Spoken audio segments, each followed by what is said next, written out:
Good afternoon and welcome to Arizona State University and the Fall 2019 Convocation Ceremony of the School for the Future of Innovation in Society.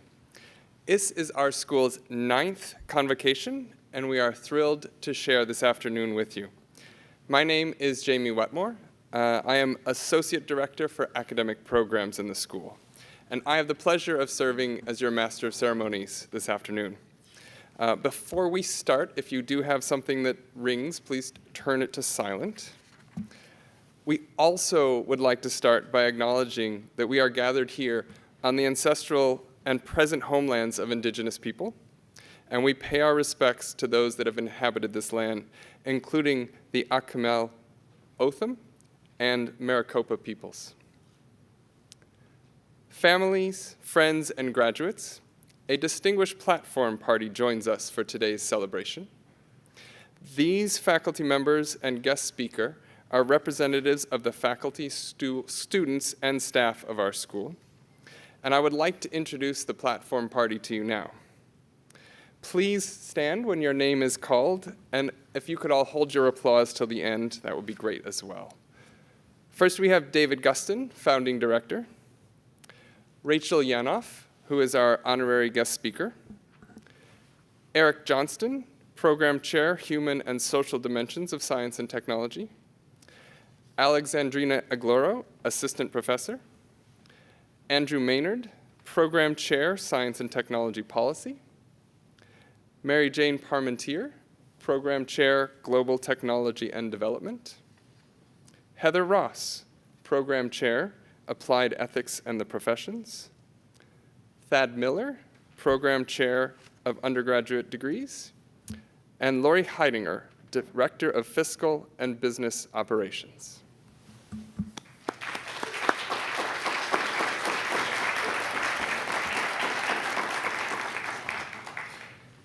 I would now like to acknowledge the faculty and staff of the School for the Future of Innovation in Society. Could all faculty and staff in the audience please stand and be recognized for your contributions to the school?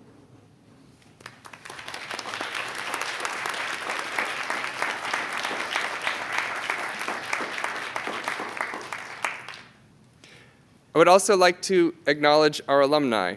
They represent the Consortium for Science Policy and Outcomes, the Center for Nanotechnology and Society, and the School for the Future of Innovation in Society. They laid the foundation and set the standard of excellence that we celebrate in our graduates today.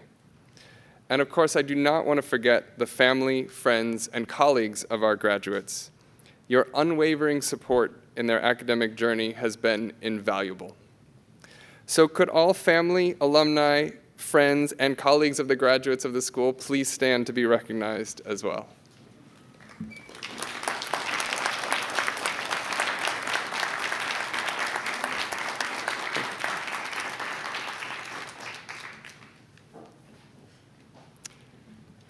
It is now my pleasure to introduce Dave Gustin, the director of the School for the Future of Innovation in Society, to say a few words.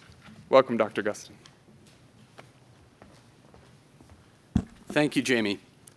So again, welcome, faculty and staff, family and friends, students, and most of all, graduates, to the 9th Convocation of the School for the Future of Innovation in Society. I want to start off with an apology for missing the festivities yesterday at university-wide undergraduate and graduate commencements. I'm sorry I was unable to share that moment with you and your families. It makes me appreciate our somewhat more intimate gathering today that much more. And I understand that Professor Wetmore did an admirable job standing in for me, so I want to thank him for that. I also want to thank him for reminding me of something about ASU that is actually critically important for the School for the Future of Innovation in Society.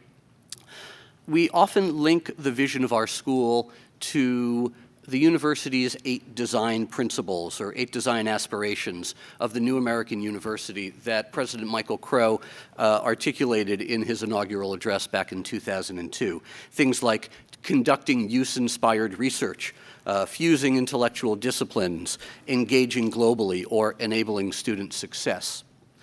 As well as to the ASU Charter, that means that we take fundamental responsibility for the success of the communities in which we are embedded. These are great, inspiring visions with actually a lot of research and analysis about the history of higher education and research universities behind them. But Professor Wetmore reminded me of a somewhat less prosaic and more sentimental source of such a vision, ASU's own alma mater song, which we will all join in singing at the end of our ceremony, which includes the lyrics, "Praying strength for brave tomorrows." From my position here, I certainly don't want to talk about praying, but I do want to talk about tomorrows and perhaps brave ones. We could ask, why is that word tomorrows plural? Why not a brave tomorrow? 2 reasons, I think.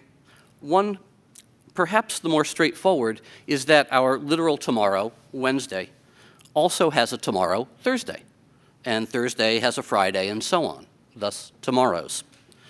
Second, and somewhat less literally, we are all here together on Tuesday sharing, but my Wednesday will be different from your Wednesday, and our Thursdays may be more different still. We won't be together sharing these experiences and emotions. My tomorrow diverges from your tomorrow, thus tomorrows. Everybody still with me? Okay. The brave part, even the strength part, is remembering and putting into action the idea that despite those differences and divergences, we still have our todays when we have those shared experiences and emotions, like this convocation celebrating our graduates, that we can carry into our respective tomorrows. And moreover, that we all have those tomorrows grounded in common experience and values together in this country or on this planet, even if not together in this theater. So our school's motto, for which we all fervently hope and work, and perhaps that's where the prayer part is that the future is for everyone. Today's world, particularly with respect to discovering new knowledge, inventing new technologies, and innovating in society, is not as inclusive as it should be. Tomorrow's world may be more inclusive, and tomorrow's tomorrow more inclusive still. To achieve this vision of a future that is for everyone, we need to be inclusive in how people learn about, engage with, and use science, technology, and innovation, even if they're not immediately creating new stuff, but especially if they are. The Future is for Everyone helps faculty begin to explain and even steer their research and teaching interests with this aspiration in mind. Students who share these values are attracted to the school, and as graduates, they then transmit it to their own employers, their communities, and so on. We all build a culture that supports this aspiration, and thus we help bring such a future into being. The future that we are bringing into being today includes a talented group of 37 new graduates, our largest cohort to date. 5 from our undergraduate programs, 9 from our Master of Science in Technology Policy program, 18 from our Master of Science in Global Technology and Development, including both face-to-face and online, 1 from our Applied Ethics in the Professions program, and 4 from the doctoral program in the Human and Social Dimensions of Science and Technology. 20 of these students are here with us this afternoon. Now, while all of these students have performed quite wonderfully in the programs, at this time I would like to acknowledge a couple of individuals. First, I'd like to acknowledge our outstanding graduate student, Catherine Ball. Catherine, please stand.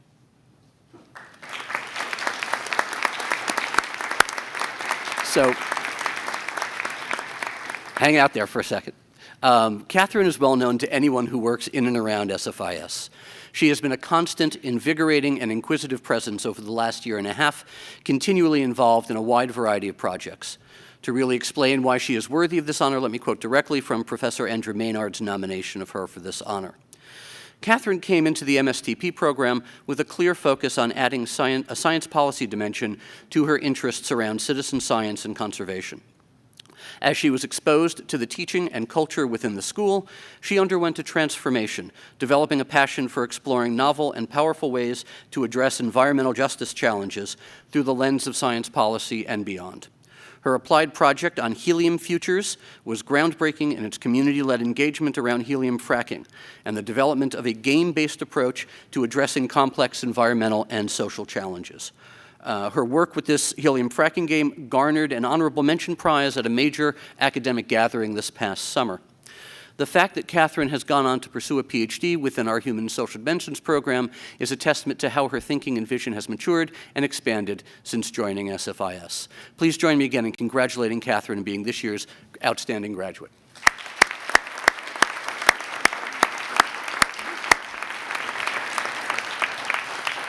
I would also like to acknowledge our outstanding undergraduate student, Melinda Nicholson. Melinda, please stand. So, Melinda is one of those students whose talents are such that she had the ability to move through our program far too quickly than some of us would have liked.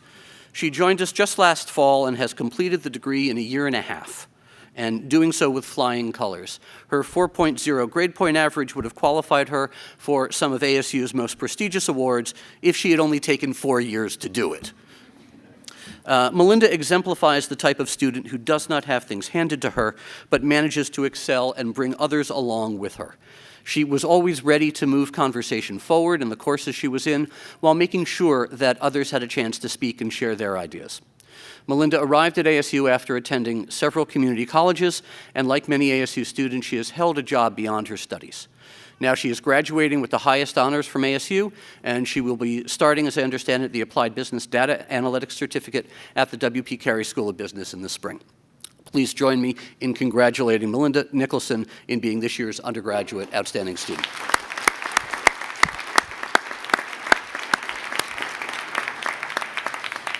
I also want to take a moment to recap a wonderful event that we had a few weeks ago that recognized other award-winning students. At our autumn award ceremony and semi-annual poster jamboree, we present our charter awards for each of our academic programs for students who embody the values in the ASU charter: excellence, access, and impact. And those winners were, and you can, if you want to applaud, please save it till the end, because we've got some names to go through. For the Human and Social Dimensions doctoral program, Vanya Bisht, Nicole Mayberry, and Noah Brewis. For the PhD in Innovation and Global Development, where which is so new that we do not have graduates yet, but we still have award-winning students, Clinton Reiswig, Kevin Johnson, and Jared Byrne.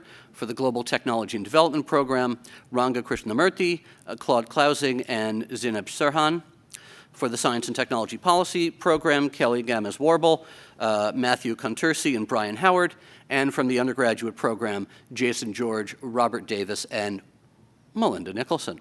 Congratulations again to you all.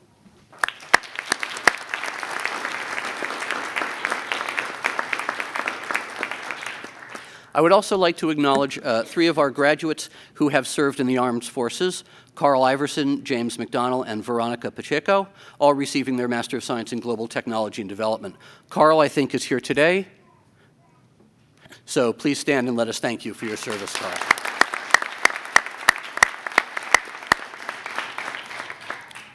In order to attract and train such talented students, the school has gathered a truly remarkable faculty and staff. Among our faculty, we have almost as many academic disciplines represented as we have people, from electrical engineering, physics and geoscience, to law, political science, and science and technology studies. We have award-winning teachers, pioneering scholars, gifted writers and educators, and dedicated public servants. We continue to hire tremendously talented new faculty, often because they see our school and ASU as places unlike any other where they can accomplish their boundary-busting and community-serving goals. We had 6 new faculty members join us at the beginning of this academic year, and we are constantly searching, it seems, for more. I want to thank the faculty for their tremendous talents and effort on behalf of the school, the university, and most of all, our students. Our staff have worked tirelessly to build this new school with students, degree programs, and yes, now our 9th convocation.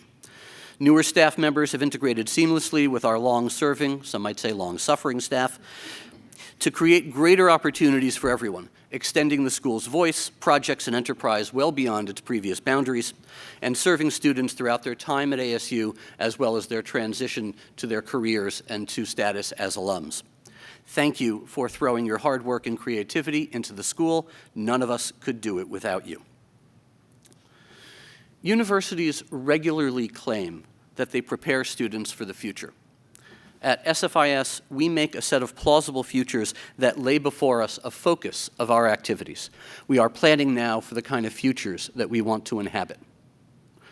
Universities are at the forefront of innovation. At SFIS, we make innovation the object of systematic study and informed critique so that we might get what we truly want out of our scientific and technological enterprise. Universities serve society by producing new knowledge and facilitating opportunity. They educate new generations of informed citizens and skilled, productive workers. At SFIS, we aspire to be a part of a larger effort at weaving together knowledge-based innovation and human wants and needs, recognized at local, regional, national, and global levels, into a durable and beautiful social fabric.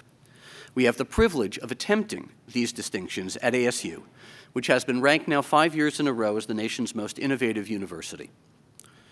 Whether or not our efforts have contributed to that outcome, I'd like to think so. It is easier to see in the admiration of faculty and staff, the joy of family and friends, and the pride of students and graduates to what the school's efforts have truly contributed. Now I would like to introduce our honored guest speaker, Rachel Yanoff. Rachel joined Achieve 60AZ in 2018 as its first executive director. She started her career as a Teach for America Corps member and later founded and led the Phoenix Collegiate Academy, a high-performing charter school in South Phoenix. Over the past several years, Rachel has been recognized as one of Phoenix Business Journal's 40 Under 40, a Spirit of South Mountain Educational Award recipient, an Athena Young Professional, and a Phoenix Chamber of Commerce Impact Award winner. She earned her master's degree in education from Arizona State University and a bachelor's degree at Georgetown University, and she's a graduate of the Valley Leadership Institute Class 38 and a 2018 Flynn Brown Fellow, all incredibly impressive. Last year, Rachel was part of the team that won the top prize nationally from the Alliance for the American Dream, innovating to support college access initiatives. Please welcome Rachel Yanoff.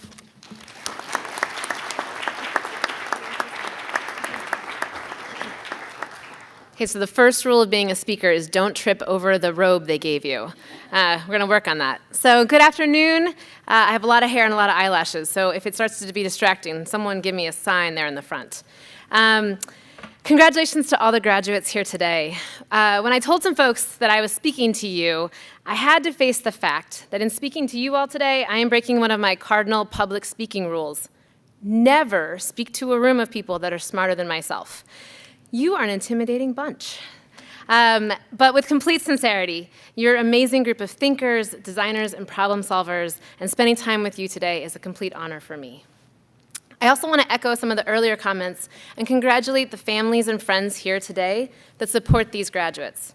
As a college graduate myself a long time ago, I was pretty sure that that day was all about me. My father would tell you that I think every day is about me. But now I'm a mom, and I have all these other squishy feelings, and I know this is actually a really momentous day for the people who support the graduates in those pursuits to be at this place today. So I want to congratulate all the families and friends, for I know this is a really important celebration for you as well, and you being here is such a manifestation of that love. So thank you for supporting your graduates. So I was thinking a lot about this speech and doing my research on the School for the Future of Innovation in Society, and there's this holiday season going around, and I really just kept coming back to this topic of humility. There are some people who know me fairly well in this room who'd be shocked that I'm going to try to talk about being humble. I have never met a spotlight or a microphone I didn't love. But in learning a little about you all, humility just kept coming back as a common thread. It takes a lot of humility to realize that this world is very complicated and that even if a solution is available, like we might know fracking is kind of scary, people need to be brought to that solution in their own way, in their own time. You all have shown that you know this with your work through gaming tools, data visualizations, research topics, and how to problem solve in really complex ways. While that all takes a lot of brains and patience, I believe humility underpins that effort. Humility is also present in the idea of the school itself. To think that at any given moment we would absolutely know, without a doubt, what the future of either innovation or the society that we're going to live in will look like is laughable. However, the approach of this school, you as thinkers, your professors as your guides, shows the humility to ask the right questions, to dream of the ways that push us to be better, and to open dialogues that are really hard to have. As you go forward in your pursuits, I hope that this humility is something that always remains. I find that every day I am humbled by the work that I get to do in education. I'm 17 years into the work of trying to make education accessible and excellent for all. And I get knocked on my tushy daily as I learn how hard it is to achieve those two things. I'm humbled to learn of the efforts that my students went through as 8th graders just to be at school, much less to focus on American history. When I started teaching, I was 21 years old, Teach for America Corps member. I really thought that I was the sage on the stage. I'm old enough that Dangerous Minds and Michelle Pfeiffer was kind of cool at that time. I thought they were going to drink from my cup of knowledge. 8th graders are nothing if they are not just real good at bringing you down fast. And humility is what saved me from all-out rebellion when I realized that, of course, American history was uninteresting to them because we never talked about where the Latinx, Native American people were. And if we ever mentioned African Americans, it was to recognize that slavery was in place, it was bad, and thank goodness it's over. It was hard to face the reality that my own view as a white woman of privilege meant that I always saw myself in the history lesson, but my students taught me that they never did. Thankfully, people like you know this already, and I know that if we want to make our youth care about civic engagement, people like you will create the systems and the structures where they will see themselves reflected. In my next professional journey after I left the classroom, I started 3 schools. I was 26 at the time. I knew everything about how education should be by then. After all, I taught for 4 whole years.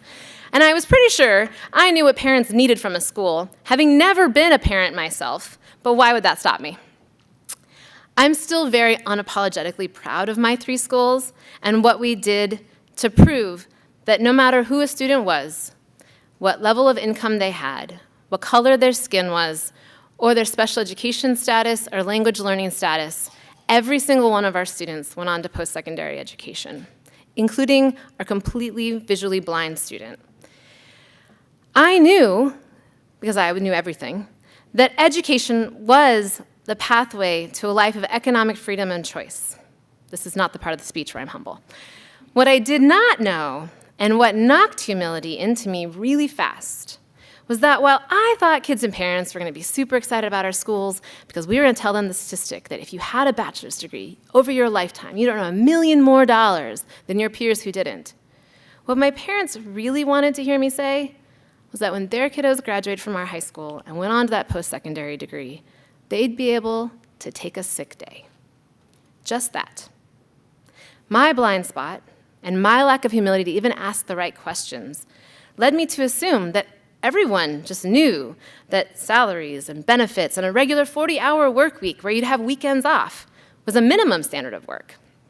But my parents and my families in South Phoenix taught me, and my students truly by the time they were in high school, that for many people, just having the freedom to call in and stay in bed when you are really feeling cruddy is a luxury far too many people do not have.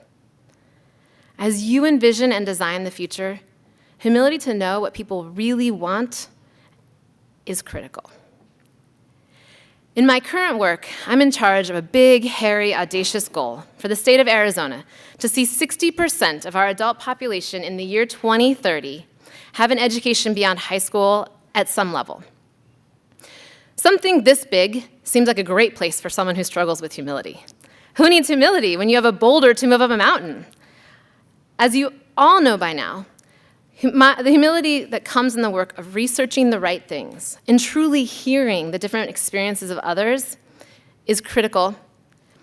And when I started this job, I once said that the adults who started a post-secondary program but stopped out, for some reason or other, are the low-hanging fruit and should be easy to compel to come back to school. Well, as is my theme throughout this, humility bit me hard. I mentioned earlier that I'm now a parent. I have these squishy feelings. In fact, I have 3 kids, and they are 4, 6, and 8. And someone much smarter than me once asked, when I started this role, what would it take to convince me to go back to school right now as an adult? And I realized that even with all the supports of my income, my partner's income, and 6 grandparents in the valley who want to take care of our kids whenever we ask them to, and all this knowledge of how to maneuver a complex system, I still would not be able to figure out and find the time to maneuver going back to school. Humility, in this case, is to see that no person is low-hanging fruit. And everyone has a story that is their reality for why life happened, and for those in poverty, that sometimes happens a whole lot harder. That was my lesson to learn. I know that you all are light years ahead of me. You have been trained to listen, observe, iterate, invent, and you will be light years ahead of me on this journey of humility. In closing, let me reiterate that humility is a wonderful trait and something that far too many people underestimate, downplay, and try to use against you. But I'm thrilled that you all will take your next steps into the world, as fraught as it is and divided and nasty, with all the tools that are not only in your brains, for the innovation and the talent that you have, but in your hearts with the humility that you will take with you from this institution. Thank you.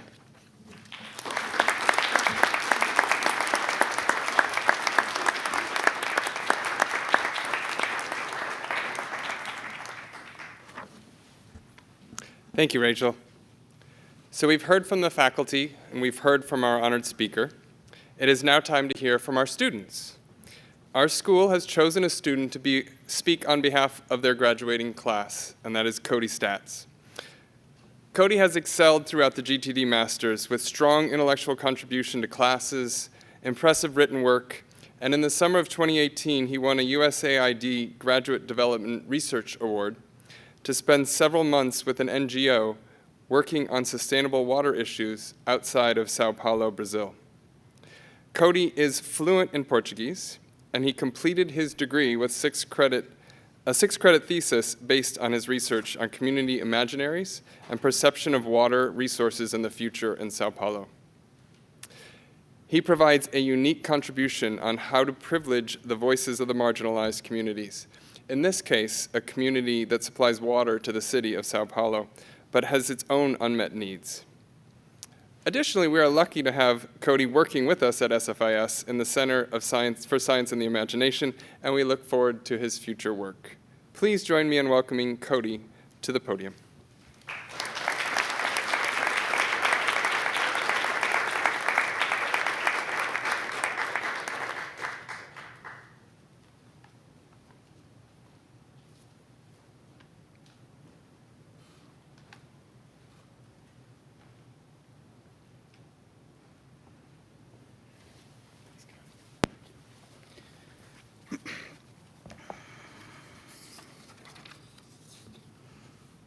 Good afternoon, everyone. Sat for too long being quiet. It took me a good while to figure out what I would speak about today and what thoughts I could offer in these few short moments. Words which might be memorable or make an impact with you. I'll need about a minute to set this up, but I feel confident that you'll understand what my intentions are for this speech by the time I'm done. About a decade ago, I found myself in a very similar position to this one, speaking to a graduating student body, to their loved ones and acquaintances, and to the staff and faculty of that school. Much of what I said that night was meant to salute the efforts and experiences that had led us to that point, to celebrate the achievements and hardships overcome during those 4 years. Everyone in attendance had a unique story, narratives of how the world was, is, and should be, dreams of the future. However, it was a very large gathering, and in the end, those stories and narratives were only known to those closest to the individual graduates. And so that chapter of my life closed. Honestly, to me, that's not a particularly satisfying ending. Stories matter. They communicate perception and vision, imagination and character. They shape the way we view the world. They provide insight and connect us. So this is the perfect setting for a better ending. In this close-knit gathering, I have the opportunity to share with you some of the interests and ambitions, the important work that these graduates have done. Among the graduates sitting before you are individuals who are committed to responsible innovation. They ask difficult questions about impacts of innovation, of invention, the perils of existential threats, the roles of privacy in society. Think on that for a moment. Not only are they planning their own way and their own path through life, but they're researching and considering whether challenges to the progress of human society are currently or will eventually be confronted. They've asked questions like, if we're capable of making something, should we? They've researched the concept of socio-technical systems and the role of institutions on infrastructure resilience, while defining frameworks for resilience in water and in energy systems and in human systems. These scholars have identified areas of weakness in traditional pathways for the transfer of knowledge and emerged and engaged those areas with creativity and imagination. Among the graduates are champions of increasing efficacy and leadership in STEM education, citizen scientists who create board games and engage with the community in learning through play. They have sought solutions to resource distributions, to healthcare systems. Truly, the scope of these projects and the impact that they have is real. None of these endeavors stray too far from one central topic, us. These are human questions. This is human work. I am grateful to these graduates because they have chosen to take on difficult problems and dedicate themselves to improving lives. We are all connected. So if I can leave you with only a single charge today, contribute and share your story. Listen to the stories that are being told around you.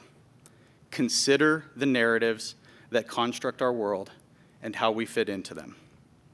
Thank you, graduates. Congratulations on all your achievements, and I wish you all the best in your future endeavors.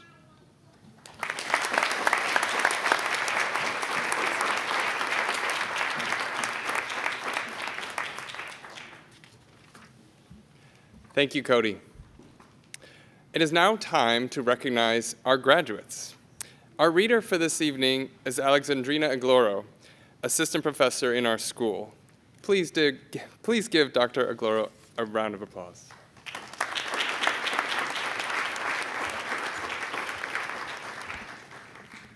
Thank you, Dr. Wetmore. Dr. Gustin, I have the honor to present those graduates who have been recommended for degrees by the faculty of the School for the Future of Innovation in Society.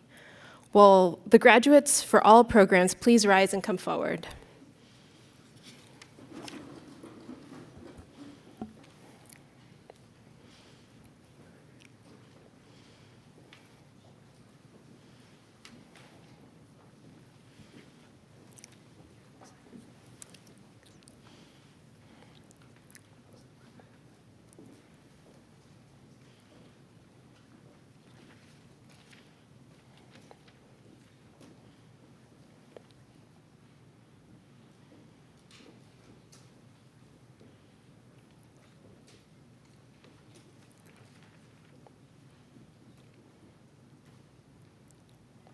We will now present the graduates for the Human and Social Dimensions of Science and Technology. Dr. Johnston will be hooding.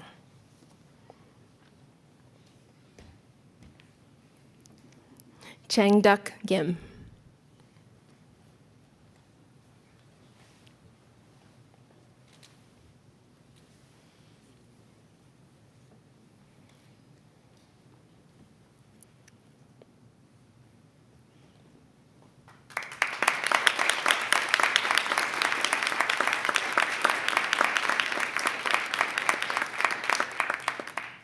We will now present the graduates for the Master of Applied Ethics and the Professions and Development.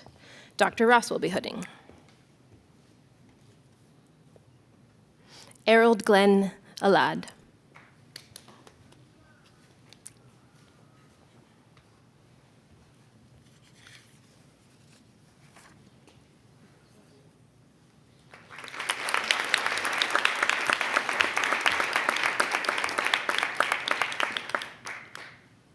We will now present the graduates for the Master of Science in Global Technology and Development. Dr. Parmentier will be hooding. Bisrat Kebede Bata.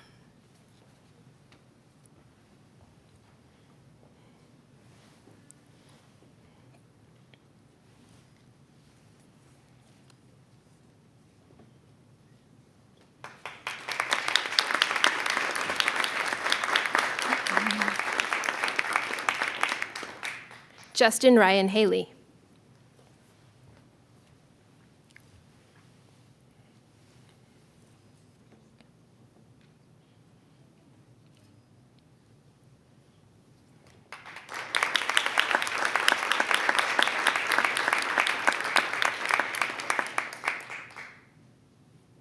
Carl Iverson.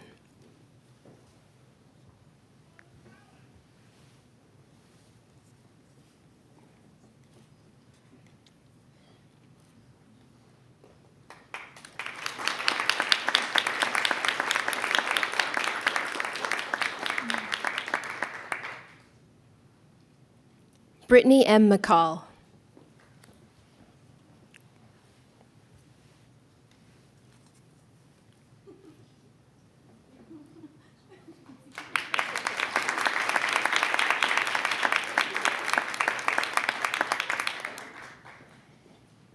Mackenzie McLaughlin.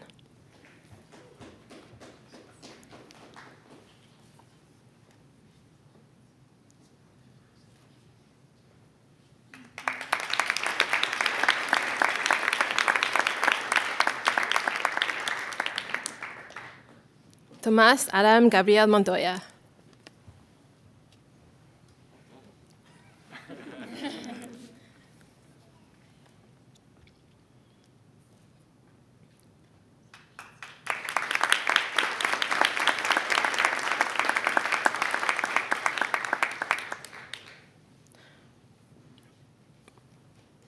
Robert M. Myers II.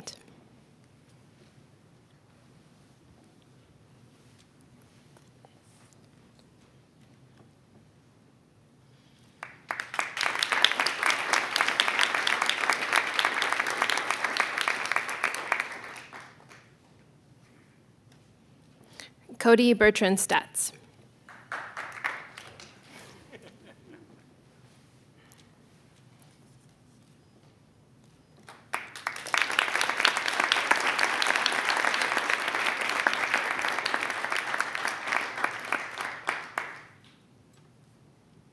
Babette Sylvester McCarroll.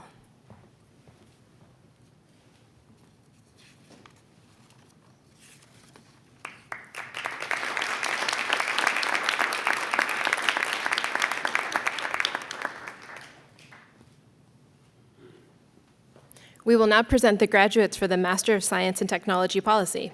Dr. Maynard will be hooding. William A. Armstrong.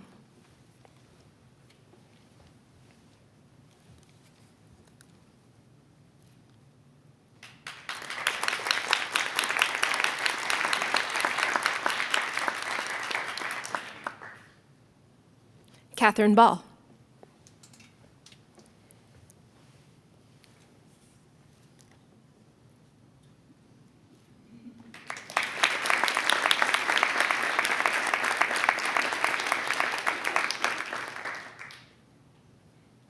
Elma Hyrich.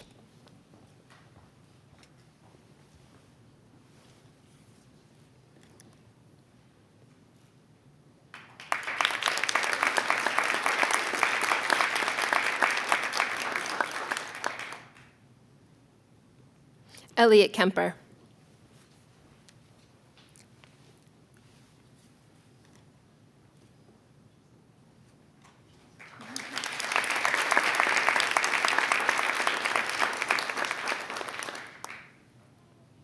Kelly Warble.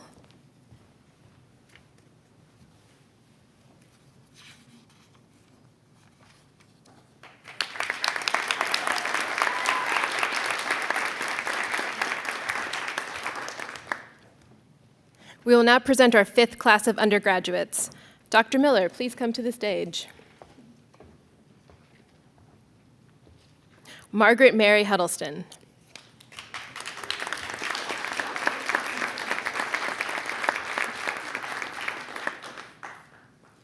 Melinda Nicholson.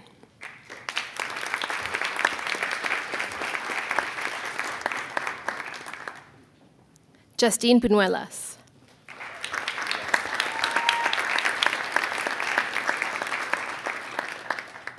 Xavier Wallace.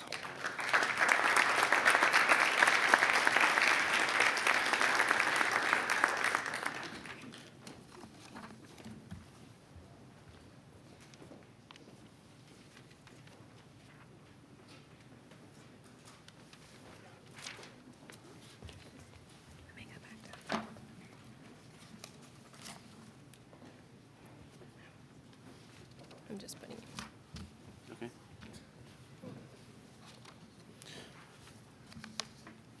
Today, we recognize these graduates and the degrees that were conferred upon them by the President of Arizona State University, Dr. Michael Crow, upon the recommendation of the faculty. I hereby acknowledge the degrees you have received from the school, and I admit you to the fellowship of educated men and women with all of its rights, honors, privileges, and obligations. All graduates, please rise and turn to face your family and friends.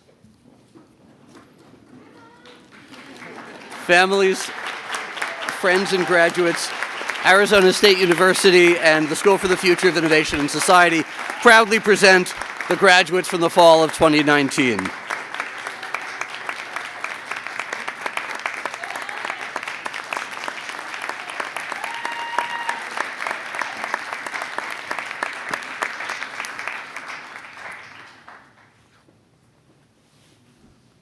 Please be seated. Nope, scrap that. Everybody stand. Would you all please rise? As is our tradition, we're going to sing about brave tomorrows as we sing the alma mater. You should find the lyrics in your program.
seated this time.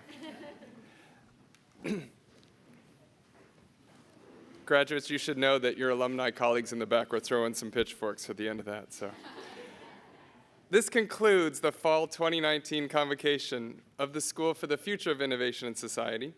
As the recessional begins, we ask that you please remain seated until the platform party and graduates have exited the theater. The platform party will lead first, led by Dr. Gustin, and then followed by the SFIS graduates. Please do stay with us and join us in the lobby and the patio for a reception. Thank you and congratulations to the 9th cohort of the SFIS alumni family.